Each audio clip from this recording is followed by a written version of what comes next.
ሰላም የጃጊሶ ቤተሰቦች ይህን ፊልም ስትከታተሉ ነበራችሁ የዌንስዴይ አፍቃሪዎች በሙሉ እንኳን ደስ አላችሁ ልላችሁ እወዳለሁ። ምዕራፍ 3 በቅርቡ ይለቀቃል ተብሏል። በነገራችን ላይ ፊልሙ በኔትፍሊክስ እና በተለያዩ ዌብሳይቶች ላይ ቢለቀቅም ለኛ ሪኬፕ ለምናደርግ የዩቲዩብ ቻናል ባለቤቶች አልተፈቀደም ነበር። አሁን ግን በቅርቡ እንደሚለቀቅ ተነግሮናል። አንድና ሁለት እንዴት ነበረ?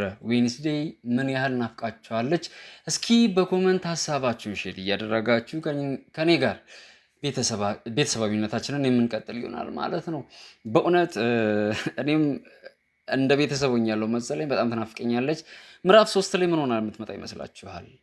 አጥር አድርጌ አጠቃላይ አስተያየቶችን ሰብሰብ አድርጌ ማን ስለዚህ ፊልም የተለየ ሀሳብ ሰጥቷል የሚለውንም ጠንከር አድርጌ በዋናው የፊልም ገለጻ ላይ እንመጣለን። እስከዚያ ድረስ ስሜታችሁን ግለጹልኝ። ምዕራፍ 1 ላይ ምን አስተዋላችሁ? ምዕራፍ 2 ላይ ምን ያልጠበቃችሁት ነገር ተከሰተ?